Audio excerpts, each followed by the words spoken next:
नमस्ते बच्चों। आज का पाठ है बाजार दर्शन, जिसके लेखक है जनेंद्र कुमार।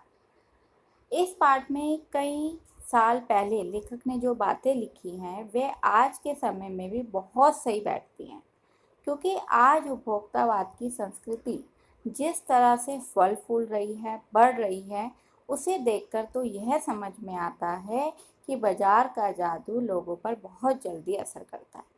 बाजार का आकर्षण देखकर व्यक्ति अपना संयम भी खो देता है और जो वस्तुएं जरूरत की भी नहीं होती उन्हें भी खरीद लाता है, और बाद में उसे इस बात का पछतावा होता है, दुख होता है कि बाजारवाद की ये सब चीज़ें जो वो लेके आए वो वास्तव में बेकार हैं।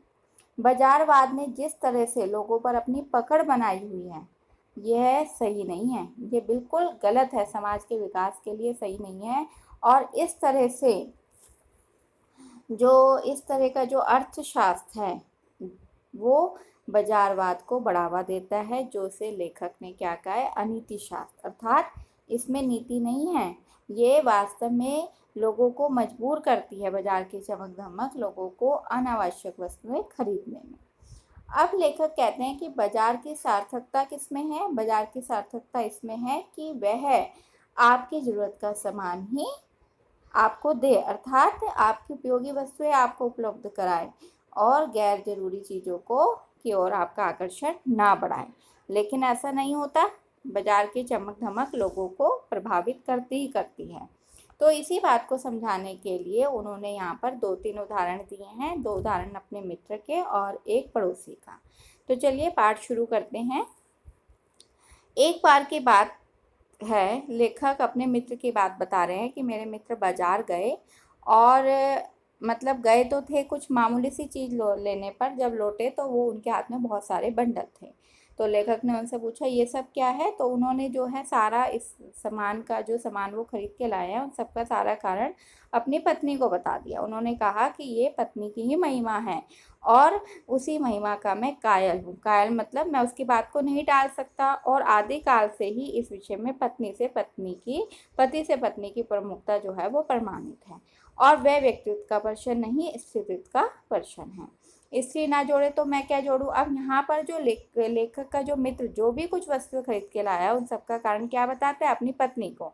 लेकिन लेखक मानता है कि पत्नी तो पैसा जोड़ने में निपुण होती है, वो तो ऐसा कार्य कर नहीं सकती, बल्कि जो वह अनावश्यक वस्तुएं खरीद के लाया है उस सब का जो मूल तत्व है, अर्थात जो मूल कारण है, वो क्या है, मनी बैग। लेखक कहते हैं वह है पैसे की गर्मी।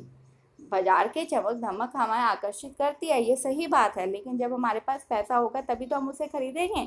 तो लेखक इन सब का कारण किसे बताता है, परचेजिंग पावर, अर्थात खरीदने की शक्ति। और वो कहाँ से आती है, पैसे से। तो पैसा पावर है, पर उसके सबूत में आस पास माल टाल ना जमा हो तो क्या वह खाक पावर है। यानी कि हमारे पास पैसा है और हमें कुछ आकर्षित नहीं कर रहा है तो हम नहीं लेंगे ना। तो पैसों को देखने के लिए बैंक हिसाब देखिए, पर माल असाब मकान। लेकिन अब क्या होता है, अब लोग ये देखते हैं कि घर की वस्तुओं को और उसकी कोठी को और उसके मकान को, इन सब चीज़ों को, सामान को देखकर ही अंदाज़ा लगा देते हैं कि इसके पास कितना पैसा है। तो पैसे की उस परचेजिंग पावर के प्रयोग में ही पावर का रस है। यदि मान लीजिए आपका पैसा तो खूब है, आपने जोड़ के रखा हुआ है, ना तो आपका मकान शो कर रहा है इस चीज़ को कि आपके पास बहुत, ना आपका सामान कोई शो कर रहा है कि आपके पास बहुत पैसा है, तो वो सब बेकार होता है ना। तो वो जो हमारी परचेजिंग पावर है, हमारी खरीदने की जो शक्ति है, वो वास्तव में हमारे पैसे को बताती है। लेकिन नहीं, अब लेखक कहता है ऐसा तो कोई ज़रूरी नहीं है कि भाई पैसा है तो हमने सब कुछ खरीद लिया बिना कुछ सोचे समझे, ये भी ले लो वो भी ले लो, ऐसा नहीं होता। कुछ लोग संयमी होते हैं, बहुत धैर्यवान होते हैं, वो फिजूल सामान को फिजूल ही समझते हैं, वो बहाते नहीं है पैसे को, बुद्धिमान होते हैं, उनके पास पैसा होता है और वो उसे जोड़ के रखते हैं, और वे पैसे की पावर को इतना निश्चय समझते हैं कि उसका प्रयोग हम तभी करेंगे जब हमें उसकी ज़रूरत होगी। मतलब वो उसकी ज़रूरत को समझते हैं, और खुद पैसे के जुड़ा होने पर भी उनका मन गर्व से, और वो पैसे को जोड़ने, उनके पास पैसा बहुत इकट्ठा हो रखा है, उसी से ही वो गर्व अनुभव करते हैं। तरह तरह के महंगे वस्तुओं को, सामानों को खरीदने से वो गर्व अनुभव नहीं करते। तो लेखक उसे कहता है ये सब सामान कैसे ले आया, तो उसने सारा सामान जो है, उसके मित्र ने जो बहुत सारा अनावश्यक वस्तु खरीद के लाया था सब फैला दिया, और उसने कहा कि अब तो शायद मेरे पास रेल की टिकट लेनी थी, तो शायद उसके लिए भी मेरे पास पैसे बचे ही ना हो। तो मैंने तब माना कि पैसा होता और सामान आता, यानी कि पैसा है तभी तो सामान आया है। मेन कारण उसकी पत्नी नहीं है, मेन कारण क्या है? हमारी पैसे की शक्ति, पैसे की पावर।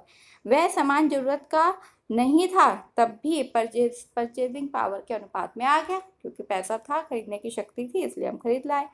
अब इस सिलसिले में एक और महत्व का तथ्य है जिसे हमें भूलना नहीं चाहिए, और उसमें इस कर्तव्य में बहुत कुछ हाथ है बाजार का। बाजार का भी बहुत बड़ा हाथ है।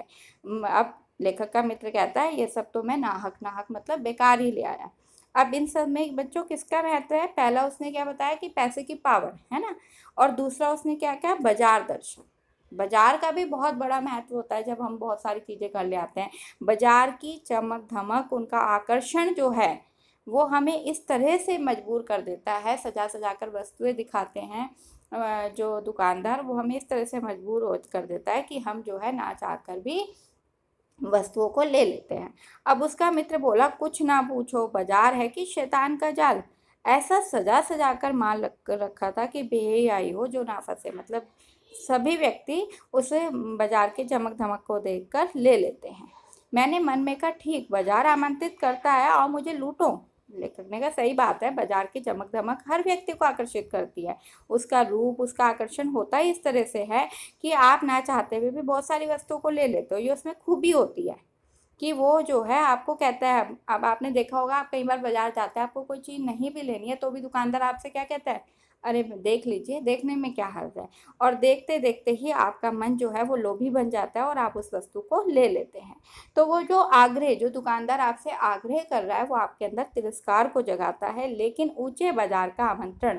अब लेखक कहता है कि हर तरह का बाजार चमक धमक वाला नहीं होता। जो ऊंचा बाजार होता है उसका आमंत्रण कैसा होता है? मूक होता है। वो ग्राहकों को बुला बुला के आवाज़ देकर नहीं बुलाते हैं कि ले लो ले लो। जैसे कि चौक बाजार, अब देखो कहता है कि चौक बाजार का जो दृश्य है, वहाँ पर खड़े होकर आदमी को लगने लगता है कि उसके पास काफ़ी नहीं है, उसे और चाहिए। वो बहुत सारा, मतलब वहाँ पर इतनी सारी वस्तुएं एक साथ दिखती हैं। मैं यहाँ कितना परिमित हूँ, परिमित मतलब सीमित है मेरे पास, और यहाँ कितना अतुलित है। मैं घर में, मेरे पास कितनी सीमित वस्तुएं है और यहाँ पर कितना अतुलित है। अतुलित मतलब जिसकी तुलना भी ना की जा सके, इतना ज़्यादा यहाँ पर मेरे पास है। कोई अपने को ना जाने तो बाजार का चौक उसे कामना से विकल बना छोड़े। अगर कोई व्यक्ति अपने विवेक से, अपनी बुद्धि से काम ना लेना, तो बाजार की जो चमक धमक है, लेखक कहता है, वो व्यक्ति को पागल बना देती है और उसके अंदर असंतोष, तृष्णा, ईर्ष्या, उन सब से उसको घायल कर देती है। अर्थात व्यक्ति जो है वो संतुष्ट नहीं हो पाता। वो कहता है अरे है, तब भी ले लेगा और ले आएगा उठा के बाजार से। तृष्णा है, उसके अंदर लालच है, दूसरे को देखकर कभी उसे लगता है अरे उसके पास है, मेरे पास नहीं है। तो बाजार का भी बहुत बड़ा, बाजारवाद का भी बहुत बड़ा महत्व होता है। जब व्यक्ति बहुत सारी वस्तुओं को, अनावश्यक वस्तुओं को खरीद लेता है तो वो उसकी चमक धमक और उसके आकर्षण को देखकर लेता है। अब जब वो दूसरे मित्र की बात बता रहे थे, जो कि अब वो बताते हैं कि दूसरे मित्र क्या हुआ, जब वो दोपहर के पहले के गए बाजार से कहीं शाम को आए और आए खाली हाथ। अब बिल्कुल खाली हाथ आए तो लेखक ने पूछा कि कहाँ गए थे तुम? बाजार गए थे, और बाजार गए थे और खाली हाथ लाए, लाए तो कुछ हो नहीं। अब वो व्यक्ति कहता है मैंने बहुत कुछ देखा पर मुझे समझ में ही नहीं आया कि मैं लूँ क्या। इतनी सारी वस्तुएं बाजार में थी, मुझे समझ नहीं आया कि या मैं तो सब कुछ ले लूँ, और सब कुछ लेने का मतलब कुछ तो छूट ही जाएगा, मेरे पास इतना पैसा तो है नहीं, तो इसीलिए मैंने इस चाह में कुछ भी नहीं लिया। लेखक कह रहे ये भी बहुत बढ़िया बात है कि मतलब व्यक्ति ने कुछ लिया ही नहीं। पर मित्र की बात ठीक थी। अगर ठीक पता ना हो कि हमें क्या चाहिए क्या नहीं चाहिए, अगर हमें ये समझ में नहीं आ रहा है कि बाजार में हमें चीज़ लेनी है नहीं लेनी, तो नहीं लेनी चाहिए ना। क्योंकि अगर हम उस वस्तु को ले लेते हैं और बाद में हम जाके परेशान होते हैं घर जाकर, तो वो परिणाम भी हमें क्या होगा, हमारा नाश कर देगा, गति नहीं होगी, कर्म होगा। तो इस तरीके से ना ही कर्म होगा उसमें। तो इस तरीके से वो लेखक कहता है कि जब हमें बाजार में समझ नहीं आ रहा है कि हमें कौन सी वस्तु खरीदनी चाहिए, कौन सी नहीं खरीदनी चाहिए, तो मेरे दूसरे मित्र की तरह नहीं लेनी चाहिए। बाजार में, अब लेखक कहता है बाजार में तो एक जादू होता है, और वह जादू किसके रास्ते काम करता है? आंखों के रास्ते। आंखों से ही तो हम देखते हैं बाजार के चमक धमक, उसका आकर्षण, उसकी साज सज्जा हम आंखों से देखते हैं। और वो जादू हमारे पास ऐसे करता है जैसे चुंबक का जादू लोहे पर चलता है। वैसे ही जो है बाजारवाद जो है उपभोक्तावाद को क्या करता है? आकर्षित करता है। वैसे ही इस जादू की भी मर्यादा है, जेब भरी है, अब इसकी भी मर्यादा है। आप बाजार गए, आपने बहुत सारी चीजें देखी, आपके अंदर लालच आया, लेकिन आपकी जेब खाली है, तो आप कैसे लोगे, है ना। तो लेखक कहता है इसमें भी एक मर्यादा होती है। यदि व्यक्ति की जेब भरी है और मन खाली है, अब हमारे पास पैसा बहुत है और हमारा मन खाली है, हमारे मन को ये भी चाहिए वो भी चाहिए, तो ऐसी हालत में जो बाजार का जादू है वो हम पर असर छोड़ेगा ही छोड़ेगा। लेकिन हमारी जेब खाली पर मन भरा ना हो, अर्थात तब भी जादू चल जाएगा। ठीक है। और मन मतलब लेखक के कहने का तात्पर्य है कि यदि हमारा मन खाली है तो बाजार की बहुत सारी चीजें जो हैं वो हमें निमंत्रण देंगी, हमें बुलाएंगी, हमें अपनी तरफ आकर्षित करेंगी, हमारे खाली मन को अपनी ओर खींच लेंगी। ऐसे में यदि हमारी जेब भरी है और मन खाली है तो इसका प्रभाव बहुत अधिक होगा और हम बाजार के ऐसे जादू से प्रभावित होकर अनावश्यक वस्तुएं भी खरीद लेते हैं, परंतु बाद में हमें क्या होता है, पछतावा होता है। तो इसी तरह से लेखक कहता है कि यदि हमारा जेब भरी है और मन भी भरा है तो हम चाहकर भी किसी वस्तु को नहीं लेंगे, क्योंकि हमारे अंदर संतुष्टि है कि हमारे पास ये चीज है और हमें और नहीं लेनी है। तो ये सब जादू तब चलता है जब हमारा मन खाली हो।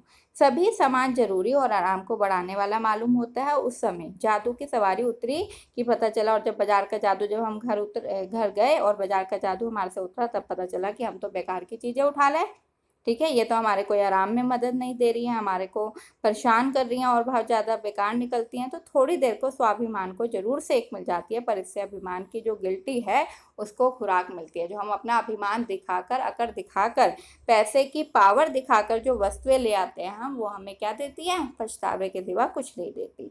जकड़ रेशमी, वो कहता है कि जकड़ तो रेशमी डोरी, रेशमी डोरी को भी अगर आप कसकर बांध दोगे तो ऐसा नहीं है कि उसकी जकड़ कम हो जाएगी, उसकी जकड़ उतनी ही रहेगी।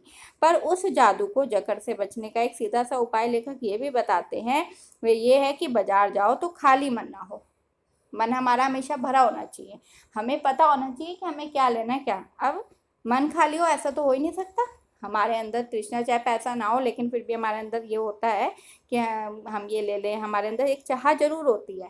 ठीक है, तो कहते हैं लू में जाना है तो पानी पीकर जाओ ना। अब पानी पीकर जाओगे तो लू लगेगी ही नहीं, तो लू का जो लूपन है वो व्यर्थ हो जाएगा। इसी चले आप मन है, मन को खाली लेकर जाओगे तो जो बाजार का जो फैला फैलापन है, जो उसकी जादू है, वो आप पर असर नहीं करेगा और वो भाग आपको बिल्कुल भी आकर्षित नहीं कर पाएगा, बल्कि कुछ आनंद ही देगा। आप देखेंगे चीज़ों को और वाह कितनी सुंदर है ऐसा कहकर आप आ जाएंगे। और वो कहते हैं कि बाजार की भी सार्थकता इसमें ही है कि वो आपको आपकी उपयोग की वस्तुएं दे, यानी कि बिना वजह दुकानदार जो है आपको ये फसला कर, भला फुसला कर आपको जो है अनावश्यक वस्तुएं आप पर थोप दे। तो कहते हैं कि बाजार की भी असली सार्थकता, अर्थात असली सार्थकता उसमें ही है कि वो आपको आवश्यकता की वस्तुएं उपलब्ध करवाएं। और यही यहाँ एक अंतर चिन्ह लेना बहुत जरूरी है, मन खाली नहीं रहना चाहिए। इसका मतलब यह नहीं है कि हमारा मन बंद हो जाएगा, मन कभी खाली रह सकता है, मन तो शून्य नहीं हो सकता, फिर हम परमात्मा की बात ही नहीं बन जाएंगे कि हमारे अंदर तो कोई इच्छा ही नहीं है, कोई लोभ ही नहीं है, कोई तृष्णा ही नहीं है। तो लेखक कहता है ऐसा नहीं हो सकता, हमारा मन खाली नहीं रहता, लेकिन हम जाएं तो कोई ज़रूरत की वस्तुएं ही लेकर घर लौट के आए। ठीक है, ऐसा नहीं है कि हमने ये भी ले लिया वो भी ले लिया। तो राह देखकर मन को बंद कर रखना जरूरी है, वही जड़ता है। और लोभ का ये जीतना नहीं कि जहाँ लोभ होता है यानी मन में, वहाँ नकार हो। लोभ की भी जीत है और आदमी की हार है। अगर हम किसी चीज़ का लालच करते हैं तो वो क्या है, लालच की जीत है और हमारी हार है। आँख अपनी फोड़ डाली तब लोभ नहीं है, अर्थात का रूप दिखना बंद हो जाता है। क्या आँख बंद करके ही हम सपने नहीं लेते, हम सपने जितने भी देखते हैं वो आँख बंद करके ही तो देखते हैं, और जब हम उठते हैं तो वो सपने जो है हमारा चैन भंग कर देते हैं। इससे मन को बंद कर डालने की कोशिश तो अच्छी नहीं है, हम मन को पूरी तरह से बंद नहीं कर सकते, व्याकारत है, व्यर्थ है। ऐसा कोई व्यक्ति नहीं है जो अपने मन को बिल्कुल बंद कर देगा, शून्य कर देगा, है ना। शायद ही वो कोई विद्वान होगा, कोई योग करने वाला होगा, पीला और शक्ति जैसे विद्वान का उसके अंदर ज्ञान होगा, वह मुक्त ऐसे नहीं होता। इससे मूंद कर तो मन को बंद नहीं करना चाहिए। वह मन पूर्ण कब है, हम में पूर्णता परमात्मा के अधीन हम महाशून्य नहीं होते, अपूर्ण है, इसी से हम हैं। सच्चा ज्ञान क्या है, सच्चा ज्ञान सदा इसी अपूर्णता के बोध के साथ होता है। अतः उपाय कोई वही कर सकता है जो बलात् मन को रोकने को ना कहे। मन को भी इसलिए मन की भी सुने क्योंकि वह अप्रयोजनीय रूप में हमें नहीं प्राप्त हुआ। वो कह रहा है कि ऐसा नहीं है कि हम मन को शून्य कर दें, मन की सुने ही ना। भाई मन होगा तभी तो हम सब कुछ जान पाएंगे ना, अपनी हमें क्या जरूरत है क्या नहीं है। बस ये है कि मनमानेपन से बचें, कि ये नहीं है कि हमें जो चीज़ समझ भी नहीं आ रही है, अपने मन को जो है काबू करें। ठीक है, अपने मन की वैसी वस्तुएं ले जो हमें जो है ज़रूरत की हो। तो यहाँ पर लेखक ने हमें जीवन जीने की कला के बारे में बताया कि लेखक के अनुसार व्यक्ति को आत्मसंतुष्ट रहना चाहिए, अपने मन को काबू में रखना चाहिए। इसका अर्थ ये नहीं कि वो मन को बंद कर दे, क्योंकि हम सभी इच्छाओं का विरोध कर सकते हैं। इस तर्क को उन्होंने अनेक तर्कों द्वारा स्पष्ट करने का प्रयत्न किया है। लेखक के अनुसार हमें आवश्यकता अनुसार वस्तुएं खरीदने के लिए स्वतंत्र रहना चाहिए, लेकिन मनमाने पन की छूट से बचना चाहिए। तो अभी तक हमने यहाँ पर क्या पढ़ा बच्चों? पार्ट 1 में हमने आज अपने निबंध का पार्ट 1 पढ़ा है, जिसमें हमने बाजार की चर्चा करी है कि बाजारवाद क्या होता है और उपभोक्तावाद क्या होता है ना। बाजार की चर्चा करी है बाजारवाद की, कि बाजार की चमक धमक के अनुसार ही हम अपनी जो है अनावश्यक वस्तुओं को खरीद लेते हैं। और उपभोक्तावाद यानी कि उपभोक्ता जो है, उपभोक्तावाद की संस्कृति अर्थात उपभोक्ता जो है वो बाजार की चमक धमक से आकर्षित हो जाता है। तो अब अभी तक हमने ये पढ़ा है कि आज बाजार की जो चकाचौंध है आधुनिक युग में जादुई शक्ति है, वो हमें अपनी ओर गुलाम की तरह आकर्षित करती है।